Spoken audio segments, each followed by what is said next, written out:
नमस्कार साथियों, मैं कुश कुमार सरल एग्जाम के यूट्यूब चैनल पे आपका स्वागत करता हूं। उत्तर प्रदेश से बनने वाले प्रमुख प्रश्न, जो प्रमुख शोध संस्थान है उत्तर प्रदेश में स्थित, उनके बारे में आज इस वीडियो में चर्चा करेंगे।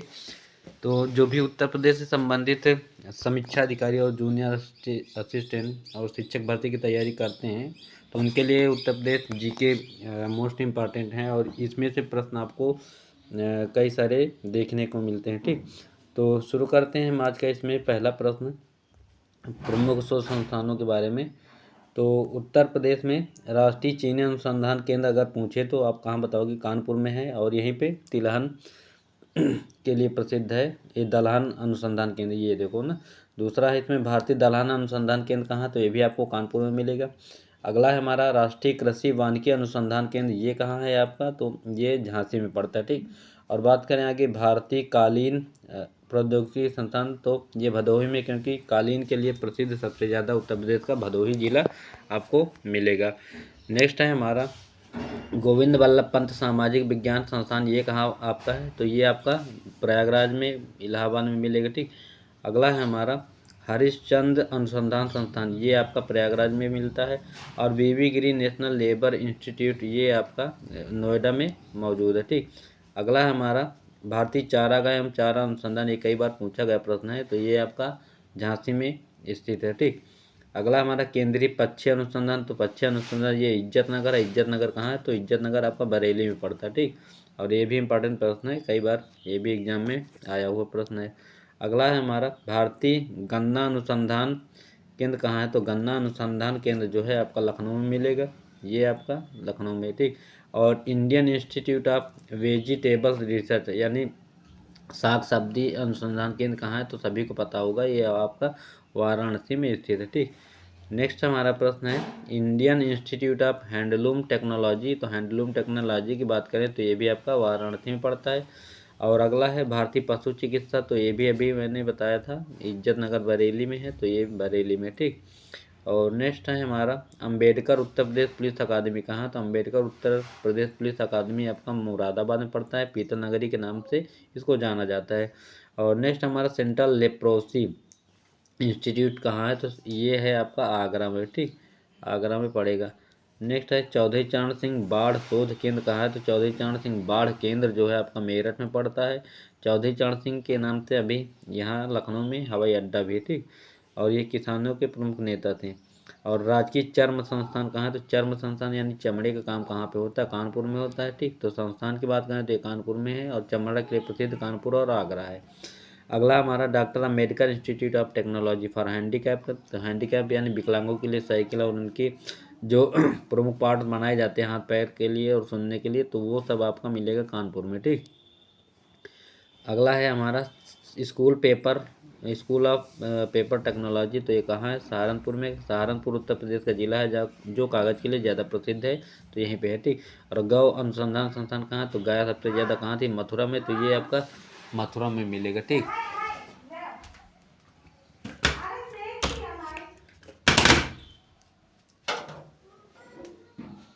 अगला हमारा है सीआरपीएफ केंद्र कहाँ है, तो सीआरपीएफ केंद्र आपका कहाँ पड़ेगा, तो सीआरपीएफ का केंद्र जो है आपका ये अमेठी में पड़ेगा। ठीक, नेक्स्ट हमारा इंडो गल्फ फर्टिलाइजर कहाँ पे है, तो इंडो गल्फ फर्टिलाइजर ये आपका अमेठी में पड़ेगा। उत्तर प्रदेश वस्त्र प्रौद्योगिकी संस्थान कहाँ है, तो वस्त्र के लिए उत्तर प्रदेश का मैनचेस्टर कानपुर को कहते हैं, तो ये आपका कानपुर में पड़ेगा। ठीक, आगे बात करें, नेक्स्ट इधर प्रश्न है मोतीलाल नेहरू राष्ट्रीय प्रौद्योगिकी संस्थान, तो मोतीलाल नेहरू राष्ट्रीय प्रौद्योगिकी संस्थान जो है आपका ये प्रयागराज में है। और लखनऊ के महत्वपूर्ण शोध संस्थान कौन कौन से हैं, तो भारतीय विश्व अनुसंधान कहाँ है, तो भारतीय विश्व अनुसंधान ये भी आपका लखनऊ में है। ठीक, ये सब आपके लखनऊ में पड़ेंगे, लखनऊ। और इधर राष्ट्रीय वनस्पति अनुसंधान ये भी लखनऊ में है। केंद्रीय औषधि अनुसंधान ये भी आपका लखनऊ में पड़ेगा। और Birbal Sahni institute of palaeobotany का है ये लखनऊ में। और राष्ट्रीय गन्ने यानी शुगर केन अनुसंधान संस्थान आपका लखनऊ में है। ठीक, तो लखनऊ से संबंधित जो भी हम बता रहे हैं, केंद्रीय उपोष्ण बागवानी संस्थान पूर्ण नाम इसका क्या था, तो केंद्रीय आम अनुसंधान ये भी लखनऊ में है। न्यायिक प्रशिक्षण एवं अनुसंधान संस्थान ये भी आपका लखनऊ पड़ता है। ठीक, और national bureau office genetic resources ये आपका लखनऊ में। राष्ट्रीय संस्कृति संपदा संरक्षण अनुसंधानशाला ये आपका लखनऊ में है। सेंट्रल ड्रग रिसर्च इंस्टीट्यूट ये भी आपका लखनऊ में है। और भारतीय प्रबंधन संस्थान ये आपका लखनऊ में है। रमाबाई अंबेडकर मैदान कहाँ है, ये भी लखनऊ में, यमुना नदी किनारे, उधर जाओगे तो ठीक। और पान अनुसंधान एवं प्रशिक्षण केंद्र महोबा में, क्योंकि पान के लिए महोबा जाना जाता है ठीक। आलू अनुसंधान एवं प्रशिक्षण केंद्र यह बाबूगढ़ गाजियाबाद में पड़ता है। आलू के लिए पुखरी उत्तराखंड प्रसिद्ध है ठीक, कुफरी। और केंद्रीय अंतःस्थलीय मात्स्यिकी अनुसंधान संस्थान प्रयागराज में आपका पड़ेगा। और भारतीय सूचना प्रौद्योगिकी संस्थान IIT राज्य का प्रथम जो है प्रयागराज में है, 2005 में स्थापित हुआ। और उत्तर प्रदेश कृषि अनुसंधान परिषद ये कहाँ आपका है, लखनऊ में ठीक। और बात करें आगे कुछ और प्रश्न इधर, केंद्र व राज्य स्तरीय कला तथा संगीत संस्थान संगठन, तो राज्य ललित कला अकादमी आपका लखनऊ में, इसकी स्थापना की बात करें तो 1962 में हुई थी, ये भी इम्पॉर्टेंट है ठीक। और बात करें इधर उत्तर प्रदेश संगीत नाटक अकादमी, ये आपका लखनऊ में मिलेगा। 1969 में पूर्व नाम इसका उत्तर प्रदेश संगीत नाटक अकादमी 1963 में हुआ ठीक। और भारतेंदु नाटक अकादमी कहाँ है, तो आपका लखनऊ में, इसकी स्थापना की बात करें तो 1975 में हुई थी। राष्ट्रीय कथक संस्थान, उत्तर प्रदेश का प्रमुख नृत्य कौन सा है, तो कथक है, जो लखनऊ में है। और 1988-89 में इसकी स्थापना हुई थी ठीक। नेक्स्ट हमारा भातखंडे संगीत संस्थान कहाँ है, तो लखनऊ में 1960 में यह निर्मित हुआ है। और पूर्ण नाम मॉरिस कॉलेज ऑफ म्यूजिक था। इसकी स्थापना की बात करें तो 1926 में हुई थी। और वर्ष 1960 में इसका नाम भातखंडे संगीत संस्थान रखा गया था ठीक। और सन 2000 में इसे डीम्स विश्वविद्यालय का दर्जा भी प्राप्त है, इंपॉर्टेंट है इसलिए। और एकमात्र शास्त्रीय नृत्य अभी मैंने बताया कथक है ठीक। और कथकली केरल की है, ये भी याद रखना ठीक, इसमें कन्फ्यूजन ना होना। तो राइट आंसर इसका कथक होगा। और निराला आर्ट गैलरी कहाँ, तो ये आपका प्रयागराज इलाहाबाद में मिलेगा।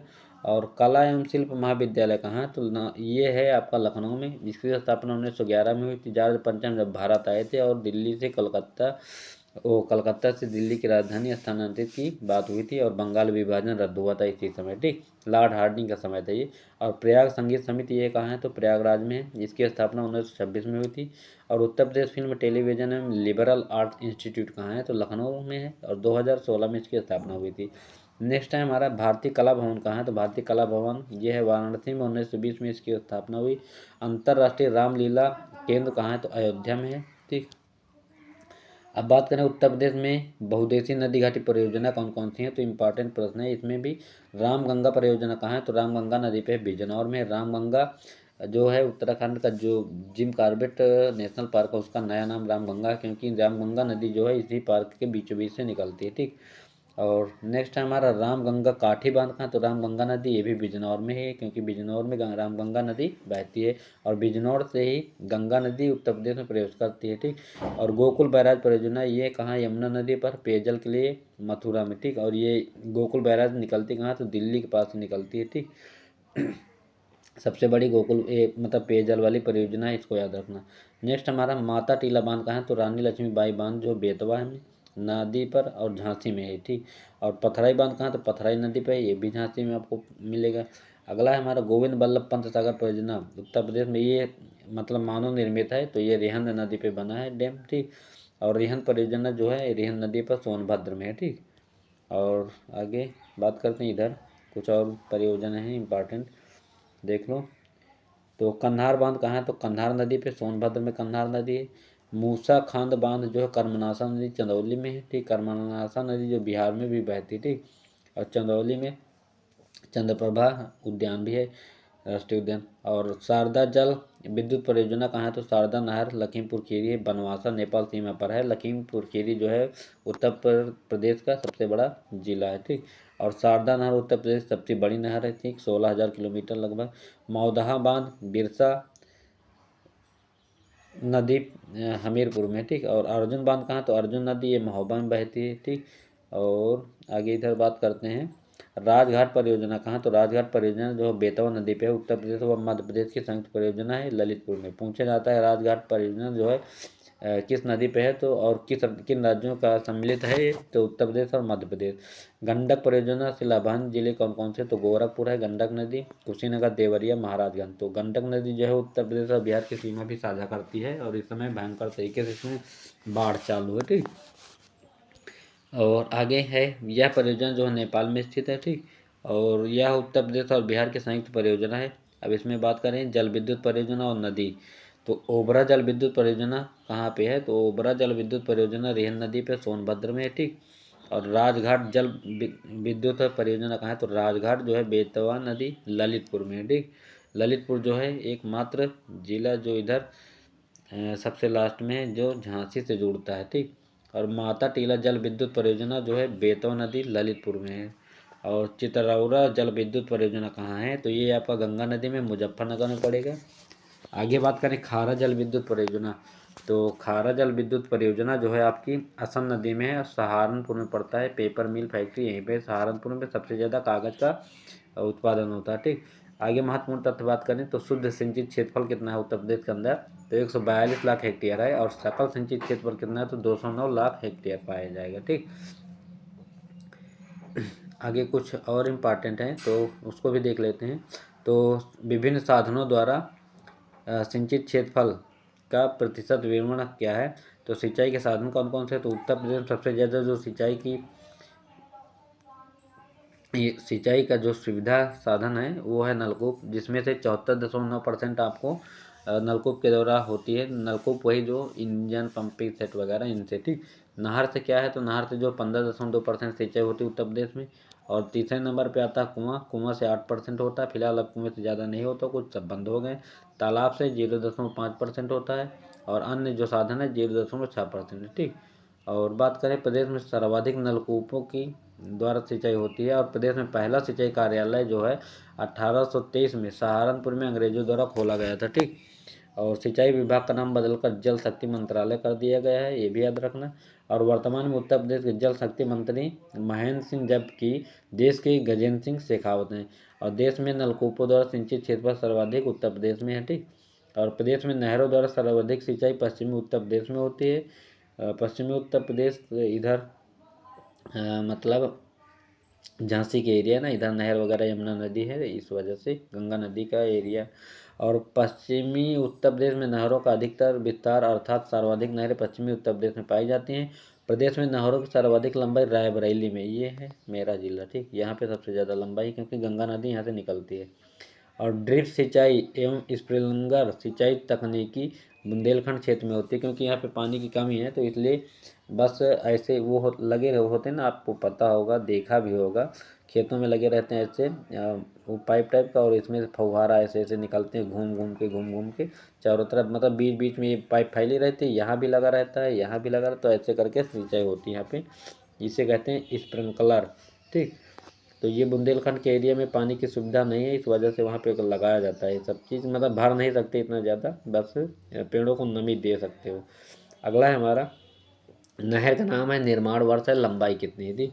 तो पूर्वी यमुना नहर की बात करें तो ये है जो 1830 में निर्मित हुई और इसकी जो लंबाई 1440 किलोमीटर है। ठीक, अगला है हमारा ऊपरी गंगा नहर, इसकी लंबाई, इसका फिलहाल निर्माण कार्य जो है 1854 में हुआ था लॉर्ड डलहौजी के समय, क्योंकि 1853-54 में लॉर्ड डलहौजी ही था। ठीक, ये भी याद रखना ऐसे। तो इसकी कुल लंबाई की बात करें तो 5640 किलोमीटर है। ठीक, और अगला है आगरा नहर, तो आगरा नहर की बात करें तो ये 1874 में बना। 1874 में लॉर्ड रिपन का शासनकाल था और इसमें नहीं 1881 में था, सॉरी। तो ये फिलहाल आगरा नहर जो है 1874 में निर्मित हुई, इसकी लंबाई 1600 किलोमीटर है। निचली गंगा नहर की लंबाई बताएं तो ये 8800 किलोमीटर है और 1878 में निर्मित हुई थी।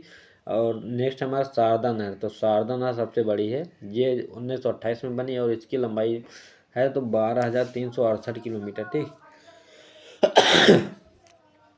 आगे बात करें इसमें मुख्य, तो पूर्वी यमुना नहर उत्तर प्रदेश की सबसे पुरानी नहर है, यह 1621 में शाहजहां द्वारा खुदवाई गई थी। ठीक, इसको याद रखना, इम्पॉर्टेंट है।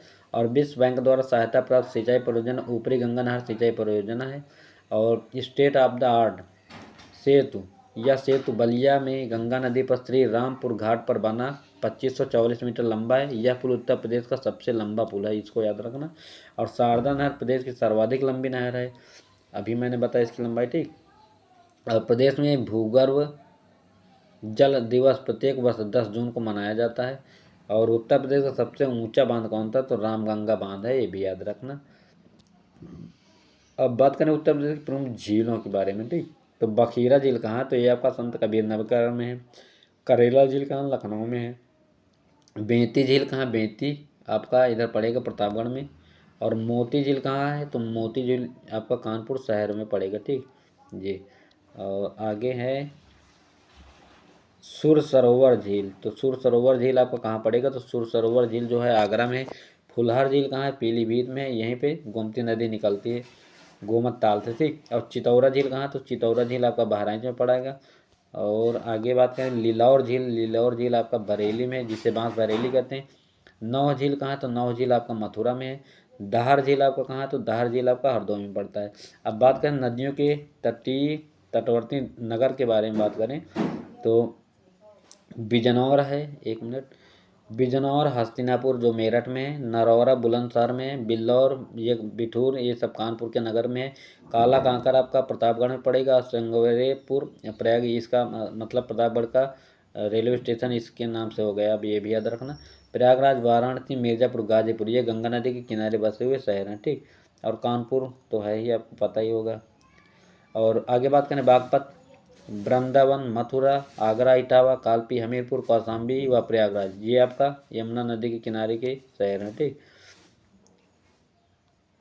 इधर बात करते हैं और बांदा, बांदा जो है आपका, बांदा केन नदी के तट पर है। गोरखपुर राप्ती नदी के तट पर, सभी को पता है। मुरादाबाद व बरेली, रामगंगा नदी यहाँ पे बहती है। लखनऊ, सुल्तानपुर और जौनपुर, ये गोमती नदी के तट पर मिलते हैं। अयोध्या नगर और अयोध्या धाम सरयू नदी के तट पर, और प्रतापगढ़ जो है साई नदी के तट पर, और रायबरेली भी साई नदी के तट पर है, ठीक, क्योंकि रायबरेली में भी साई नदी बहती है। मेरठ व गाजियाबाद जो है हिंडन नदी के किनारे गाजियाबाद, ठीक। और हिंडन एयरबेस भी है, जहाँ पे अभी शेख हसीना आई बांग्लादेश से। कासगंज है, काली नदी के तट पर है कासगंज, एटा, और यहीं पे अमीर खुसरो का जन्म हुआ था। और चित्रकूट जो है पैसनी या मंदाकिनी नदी के तट पर स्थित है, ठीक। तो ये थे आज के कुछ इंपॉर्टेंट प्रश्न, और कुछ बेहतरीन टॉपिक के साथ हम कल फिर से उत्तर प्रदेश जीके के बारे में लेकर वीडियो आएंगे। तो उम्मीद है कि यह वीडियो आपको अच्छा लगा होगा, क्योंकि इसमें सभी इंपॉर्टेंट प्रश्न थे, और आपके एग्जाम में इसमें से अधिकतर प्रश्न पूछे भी जाते हैं। तो सभी दोस्तों से मेरा अनुरोध है कि इस वीडियो को ज़्यादा से ज़्यादा लोगों तक शेयर करें, ताकि उनको भी इस वीडियो का लाभ मिल सके और अपनी तैयारी बेहतर कर सके, ठीक।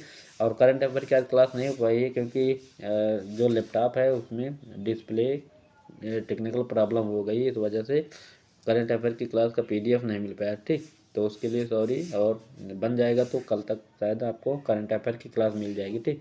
तो देखने के लिए थैंक्स सभी को। और हाँ, समीक्षा अधिकारी को जो भी स्टूडेंट तैयारी कर रहे हैं उनके लिए हम बता दें न्यूज़, समीक्षा अधिकारी में जो 2 पेपर होते थे उसके लिए अब सिर्फ एक ही पेपर होगा, ठीक। क्योंकि पिछली बार अभी हिंदी का पेपर लीक हो गया था सेकेंड वाला, इस वजह से अब दोनों पेपर को एक ही पेपर में कंबाइंड कर दिया गया है, जिसमें पूरा टाइम आपको 3 घंटा लगेगा। प्रश्न वही रहेंगे 140 जीके और प्लस 60 हिंदी के, तो टोटल 200 प्रश्न होंगे और 3 घंटे का समय होगा आपका, ठीक।